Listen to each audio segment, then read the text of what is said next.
तो कैसा लग रहा है आपको मोदी जी का ये विकास? मोदी जी का विकास बहुत अच्छा लग रहा है। सत्यानाशी है हरामजादा, वो बहुत अच्छा लग रहा है। ये गरीब बस्ती है, गरीब के कितने भी लोग हों, सारी इकट्ठी होकर के भी सरकार से कैसे लड़ लेगी ये बात।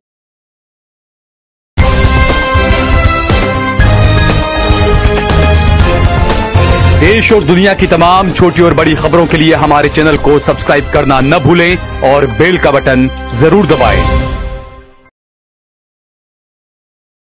सबसे बड़ी गलती की रही है। क्या हुआ? ऐसे भी है ना, वोट है ना भाजपा में नहीं गिरते। हमारे तो हस्बैंड जो खत्म, क्या बोल रहे हो आप? भाजपा को वोट देकर गलती कर दी भाई साहब, मैं तो मुंह पे बोलता हूँ। सारा पैसा मैंने मकान में डाल दिया था कि एमपी यूपी वालों का वोट का असर एमपी यूपी तक पड़ेगा, यहाँ तक ही नहीं सीमित रहेगा, क्योंकि सारी बस्ती यूपी एमपी वाली थी, वोट वहाँ पर परिवार है उनका, वहाँ तक पर पहले मकान देना चाहिए था ना, उसके बाद तोड़ते तो चलता है।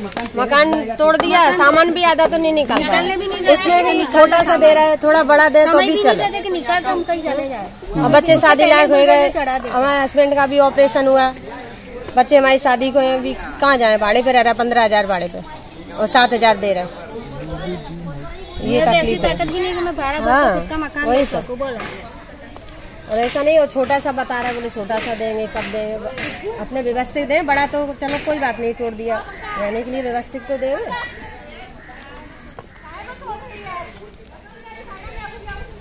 मेरा ये वाला ये वाला घर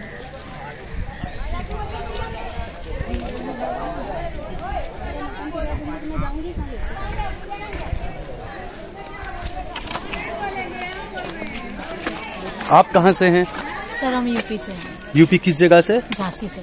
झांसी से हैं आप कितने सालों से आप यहाँ रह रही हैं? सर हमारा जन्म यहाँ है, ससुराल शादी हुई है सर। हमारे ससुर तो यहाँ 30 साल से रह रहे हैं। अस्सलाम वालेकुम, आदाब। देश लाइव में आपका स्वागत है। मैं हूँ सहाल कुरैशी। इस वक्त में अहमदाबाद के साबरमती जो अचेर कहते हैं, चूंकि जिन लोगों ने गांधी जी को पढ़ा है, जिन लोगों ने साबरमती को पढ़ा है, उन्हें पता है कि अचेर गांव किसे कहते हैं, अचेर का क्या योगदान रहा है, किस तरह के लोग उस वक्त भी यहाँ पर रहा करते थे। सरदार पटेल स्टेडियम पीछे बड़ा मशहूर, जिसे मोदी स्टेडियम बना दिया गया स्वघोषित विश्व गुरु की तरफ से। और यहाँ पर ये देख सकते हैं, ये सब मेरे साथ में खड़े हैं, ये सब वो लोग हैं जिनके मकानों पर या तो बुलडोजर चला दिया गया या इन्हें नोटिस दिया गया इनके मकानों पर बुलडोजर चलना है। इस वक्त देश में वोट चोरी को लेकर काफी बहस चल रही है, ईवीएम और ये वगैरह सारा, वोटर लिस्ट वगैरह। लेकिन मैंने 2 साल पहले कहा था कि ये जो ईवीएम है, वोटर लिस्ट है, ये सब एक अलग चीज है, लेकिन जो असली वोट चोरी की जा रही है वो इस तरह से विकास के नाम पर गरीबों के, दलितों के, ओबीसी वालों के मकानों पर बुलडोजर चलाकर ये असली वोट चोरी की जा रही है। गरीब माँ का बेटा गरीबी को कितना समझता है, इन गरीबों से हम जानने की कोशिश करेंगे। साबरमती में मैं मौजूद हूँ। क्या नाम है माँ जी आपका? अंगूरी देवी गौतम। अंगूरी देवी गौतम। हाँ। कितने साल से रह रही हैं आप यहाँ? 60-70 साल हो गए। 60-70 साल से रह रही हैं आप? तो क्यों सवारी उम्र यही नहीं करके बुढ़ापा करके बोलिए। आज 90 साल की है गई मैं। 90 साल की हो गई हाँ, आप? आज मरवे के मरगटन के पास। तो क्यों बुलडोजर चल गए यहाँ पर? ये बुलडोजर चला दिए मकानों पर, क्या कहेंगे आप? क्यों चला रहे हैं ये? क्यों चला? क्या कमाई चली? गरीबों को मारे, पेट में लात मारे, अच्छा करा रो रो के साथ रोटी खाए ना पानी पिए, मर गए प्यासे, भूखे प्यासे, तो मशीन जबरदस्ती लगा दी। लेकिन मोदी जी तो कहते हैं मैं गरीब माँ का बेटा हूँ, वो तो हर दिन अपनी माँ को दिखाते थे। आप 90 साल की हैं। चुनाव कर रहा मोदी तो सत्यानाश उड़ा जोरो, सत्यानाश कर दिया। हाँ। क्यों यूं कर दिया? वजह पूरे गुजरात से वोट मिलने से गुजरात में ये पत्थर फेंके गए। वो कह रहे कि मैं तो विकास करूंगा, अच्छी अच्छी बिल्डिंगें कर रहा, विकास कर रहा है, वो तो जाने वाला से वो आप यहाँ सर्वनाश करेगा, सर्वनाश कर दिया विकास के नाम पर।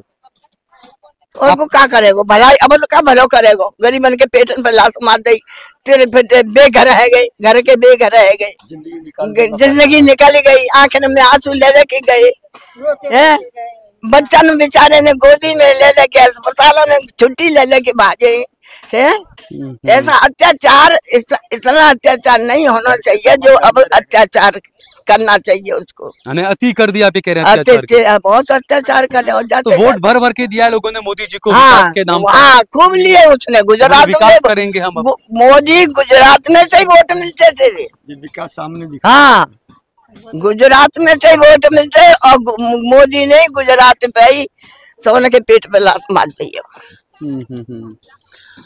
बुलडोजर जब चलता है किसी गरीब के मकान पर तो बहुत सारी चीजें रहती है कि एक गरीब परिवार ने अपनी मेहनत पसीने के पैसों से बरसों से कमाकर या उधार लाकर वो अपना आशियाना बनाया होता है, क्योंकि गरीब के लिए जरूरी नहीं है कि महल ही महल होता है। गरीब के लिए उसका झोपड़ा भी महल से कम नहीं होता है, उसका छपरा जो होता है वो भी महल से कम नहीं होता है।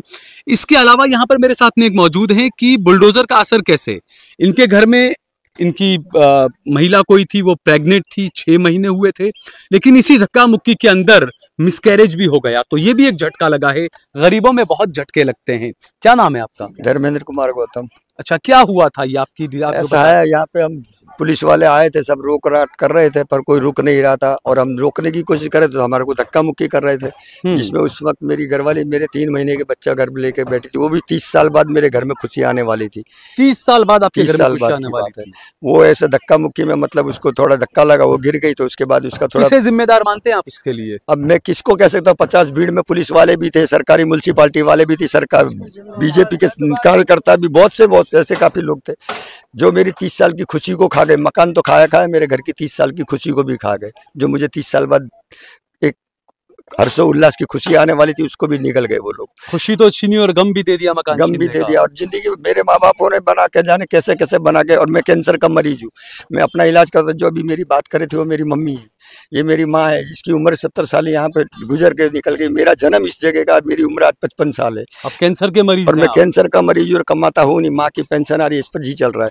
अब ये मकान भी टूट गया तो मेरे पास कोई रहने को जगह भी नहीं है। जब माँ खत्म हो जाएगी तो मेरा क्या होगा? वैकल्पिक व्यवस्था देने का बोला है कि आपको मकान देंगे या कुछ देने को तो बोला है, मगर कोई आशा दिख नहीं रही है, कोई कुछ दिखाई दे रहा है। एक खाली बोले कागज जमा कर दो, हमको बेवकूफ बनाया, बोले कागज जमा करो मकान मिलेगा, कागज जमा करो मकान मिलेगा। तो ये चाहिए ना कि पहले वैकल्पिक व्यवस्था दी जाए, उसके बाद भले यहाँ बुलडोजर चलाया जाए। हमने उनसे यही एप्लीकेशन, मैंने खुद म्युनिसिपालिटी अधिकारी कलेक्टर के पास जाकर के मैं खुद मुखिया बन के सरस्वती नगर का, पूरी सरस्वती नगर की तरफ से बोल के आया था। मैंने सर हम मकान खाली कर देंगे, आप बोलते हो मकान देंगे, हमें भाड़ा नहीं चाहिए। अगर भाड़ा भी देते हो तो 15,000 दो, जिससे कि कम से कम वहीं रह सके, क्योंकि 10-12 हजार किराया दे रहे, 7,000 किराया दे रहे। 7,000 में आज किराया नहीं होता, कहीं लेके दिखा दो, झपड़े में भी नहीं मिल रहे, 7,000 भी नहीं मिल रहे। एक बार एक किसी को मिल गया, उसके बाद वो भी बंद हो गया है। अब ये जो मोदी स्टेडियम में पीछे, कल अमित शाह ने 2 दिन पहले एक बयान दिया था कि हम अहमदाबाद को स्पोर्ट्स की राजधानी बनाएंगे, स्पोर्ट्स कैपिटल बनाएंगे, तो ये ऐसा करके बनाएंगे। आप देखिए, इस तरीके से गरीबों के आशाओं को उजाड़ा जाएगा और आपको विकास दिखाया जाएगा। ये गरीब कहाँ जाएंगे? कोई कैंसर का मरीज है, कोई 80 साल की बुजुर्ग महिलाएं, एक जी।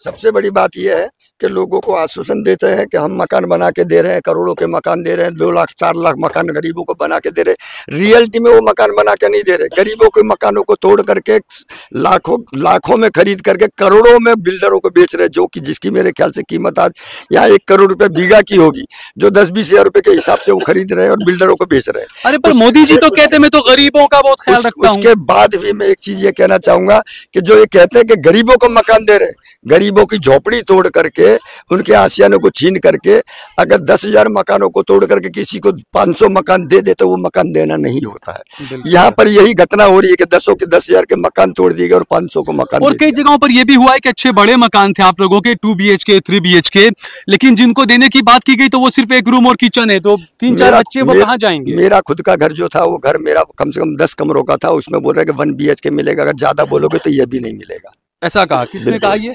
यहाँ के अधिकारी लोग बोलते हैं, जहाँ हम जाते हैं, जहाँ एप्लीकेशन देने का बोलते, कभी यहाँ धक्का खाओ, कभी वहाँ धक्का खाओ, कभी यहाँ धक्का खाओ। अब क्या कर सकते हैं जिंदगी में? सरकार से लड़ नहीं सकते, क्योंकि सरकार तो सरकार अपनी मनमानी कर। ये गरीब बस्ती या गरीब के कितने भी लोग हों, सारी इकट्ठी होकर के भी सरकार से कैसे लड़ लेगी, ये बता। जैसे मुंबई में वहां पर सरकार ने एक क्राइटेरिया बना रखा है कि किसी का भी मकान चाहे छोटी खोली हो, चाहे 1 BHK हो, 2 BHK हो, तो उसको 250 वार का, 300 वार का, ऐसा वहां पर उन लोगों ने कर रखा है कि इतना मिलना ही चाहिए। यहाँ ऐसा कुछ भी होना चाहिए। यहाँ ऐसा कुछ नहीं है। मेरा रियल तो मैं ये कहता हूँ कि आज मैं किसी के बेचारे का घर में 1 रूम रसोड़ा लेटरिन बाथरूम, अगर उसमें 15 जन रह रहे, अब फ्लैट में अगर 1 रूम रसोड़ा देते हैं तो 15 जन उसमें रह नहीं पाएंगे। बस्ती में तो एक लोग उठले पे सो जाते हैं, बस्ती में एक दूसरे की सहारा बन जाते हैं। वहाँ फ्लैटों के अंदर कौन कहाँ सो पाएगा? उनको अगर तुम मकान छीन रहे हो 1 BHK में, कम से कम ज्यादा नहीं तो 3 BHK मकान अलॉट करना चाहिए, वो भी पहले दे करके उसके बाद मकान तोड़ करके। अच्छा, पहले ये दिखाया गया जब बुलडोजर की शुरुआत हुई थी तो ज्यादातर मुस्लिम इलाकों में, मुस्लिम बस्ती में बुलडोजर चलाते थे और ये दिखाया गया देखिए हम अब्दुल का स्क्रू टाइट कर रहे हैं। मैं उस वक्त भी कहता था कि जो लोग खामोश बैठे अगला नंबर उनका आने वाला है। तो ऐसे ही जो हिंदू मुसलमान की जो राजनीति चल रही है इस देश के अंदर, लेकिन उसी बीच सबसे ज्यादा हिंदुओं को नुकसान पहुंचाया जा रहा है। इसमें सबसे बड़ी बात ये, मुझे ऐसा लगता है, मैं अपनी भावना बता रहा हूँ, ये जितने एरिया टूटे जा रहे हैं वो राजस्थान के हो, MP के हो, UP के हो, बिहार के हो, किसी गुजराती का मकान टूटता हुआ है, बस्ती टूटती हुई मेरे को बता दो एक भी, मुझे कहीं नहीं दिखाई देती है। नहीं, लेकिन आप 70 साल से रह रहे हो तो एक तरह से गुजराती ही हो गए आप तो। अब 70 साल हो बेशक है, मगर सिक्का तो UP MP का लगा हुआ है ना, कि प्रादेशिक है, परदेशी है, सिक्का तो वही लगा हुआ है ना, उसका क्या करोगे? तो बाहरी आपको गिना जाता है गुजरात में, ये कहना चाहते हैं? मैं मानता हूँ, मेरा जी तो कहते हैं पूरे 140 करोड़ जनता मेरी है, उनकी है, मेरा घर है सारा, जब तो तोड़ रहे हैं, उनकी है जब तो मनमानी कर रहे हैं। इनको शर्म आनी चाहिए थोड़ी बहुत। कोई भी पार्टी को, मोदी XYZ की बात नहीं करो, किसी भी पार्टी का हो, किसी गरीब का घर छीन करके उसकी रोटी छीन करके क्या मिल जाएगा? बिल्कुल। जो जिंदगी भर की कमाई करके आज 500 रुपए की मजदूरी करके कोई 50 लाख का घर खरीद नहीं सकता है, वो गरीब कहाँ जाएंगे? और 17,000 रुपया भाड़ा कहाँ भरेंगे? 500 रुपया रोज कमाता है तो भी 15,000 होता है, तो रोटी कहाँ से लाएगा? भाड़े में भी 2,000 कम पड़ते हैं। बिल्कुल। आपका क्या नाम है? निर्मला। निर्मला, पूरा नाम? अर्जुन प्रसाद कोरी। आगे आ जाइए आप, थोड़ी सी आगे संभाल कर। जी, क्या करती हैं आप? सिलाई काम करती हैं। आपके हस्बैंड क्या करते हैं? नहीं है। हस्बैंड नहीं है आपके? तो आपका मकान कहाँ था? यहीं पे तोड़ दिया आपका मकान भी? आपका मकान भी तोड़ दिया। हाँ। तो आपका घर कैसे, कितने बच्चे हैं आपके? 2 बच्चे हैं, एक वो खड़ा है, एक खड़ा है। क्या करते हैं? एक लड़की है। स्कूल पढ़ते हैं दोनों? हाँ, पढ़ते हैं। तो आप सिलाई काम अपने घर में करती थी, अब कहाँ रह रही है, क्या करती हैं? अभी तो हम नरोड़ा रहने भाई के घर पे चले गए। अपने भाई के घर पर रह रही है। कब तक रखेंगे आपके भाई आपको? नहीं, मैं खुद का मकान ली हूँ ना भाड़े पे। 8,000 भाड़ा खुद का ली हूँ। कितने साल से रह रही थी आप यहाँ? तो मेरे को 26-27 साल हो गया रहते। और उससे पहले आपके हस्बैंड वगैरह वो लोग? वो भी थे। नहीं, वो पहले से यहाँ पे रह रहे थे? पहले से मैंने खरीदा था, हमारे ससुर रिटायरमेंट हुए ना तो उन्होंने हमको मकान खरीद के दिया। अच्छा, आपके ससुर के रिटायरमेंट का पैसों से खरीदा था मकान? सीमेंट कंपनी में नौकरी करते थे, वहाँ रिटायरमेंट। तो आपको कोई वैकल्पिक व्यवस्था नहीं दी सरकार ने मकान देने का? कुछ भी नहीं दिया, कुछ भी नहीं दिया। तो क्या मांगे आपकी सरकार से? अभी क्या मांगे? जो सब मांगे वो हम भी मांगे, लेकिन जब देंगे, मकान मांग रहे हैं, मकान देंगे तो अच्छी बात है, लेकिन इतने छोटे से मकान में हम कहाँ रहेंगे, कैसे रहेंगे? उतने में तो हमारी मशीनें नहीं आई। अब किस में थे आपके ससुर जब रिटायर हुए? किस डिपार्टमेंट में? अपने दिग्विजय नगर सीमेंट कंपनी में थे। सीमेंट कंपनी में थे। जिंदगी भर की उनकी कमाई थी और वो उन्होंने यहाँ पर लगाई थी और वो हड़प हो गई है एक तरह से। तो कैसा लग रहा है आपको मोदी जी का ये विकास? मोदी जी का विकास बहुत अच्छा लग रहा है। सत्यानाशी है हरामजादा, वो बहुत अच्छा लग रहा है। क्योंकि जितना मेरा आदमी गया ना वो नहीं दुख हुआ, मेरी सास गई वो दुख नहीं हुआ। मकान जाने बच्चों को लेके मैं हैरान हुई हूँ ना, उसका सत्यानाश होगा पूरा, समझे? 4 दिन मंदिर में बच्चों को लेकर भूखी प्यासी बैठी थी, 4 दिन तक। हाँ, तो उसका कैसा होएगा? अच्छा होएगा? कभी नहीं अच्छा होएगा। उसके जो मतलब 7 पीढ़ी होंगे ना, वो भी अगले जन्म में भीख मांगेंगे। जिसके लिए वो कमा के रख रहा होगा, उसके यार दोस्त भाई बंद जितने होंगे, वो तो कहता है मेरा कोई भी नहीं है, मैं किसके लिए कमाऊंगा? कोई नहीं है, वो तो है ना, बहुत कोई है। कैसे नहीं, अडानी कैसे नहीं है? उसका एयरपोर्ट खरीद लिया, सब खरीद लिया, कैसे नहीं खरीदा? अभी जाके देखो नरोड़ा जाओ, इधर देखो कितना नदी पे सारे रूम बना रहे हैं, बढ़िया बढ़िया अच्छी बिल्डिंग बना रहे हैं, ऑफिस बना रहे हैं। किसके लिए बना रहा है वो? बिहार में 1000 एकड़ जमीन दी अदानी को 30 रुपए में, तो फिर दिया ना। उसका बाप लगता है कि उसका जमाई लगता है।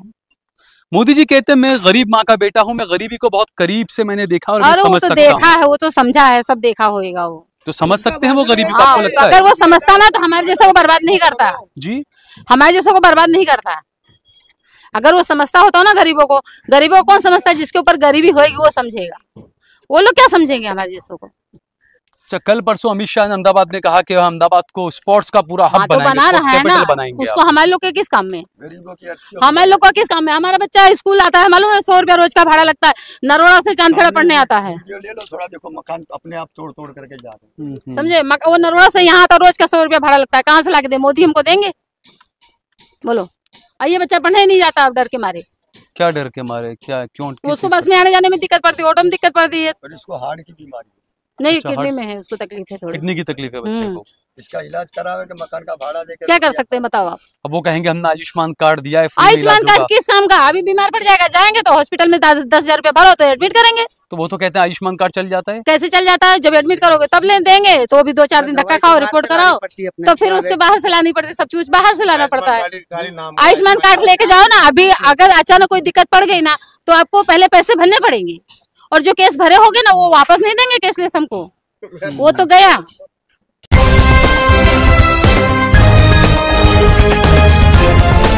देश और दुनिया की तमाम छोटी और बड़ी खबरों के लिए हमारे चैनल को सब्सक्राइब करना न भूलें और बेल का बटन जरूर दबाएं।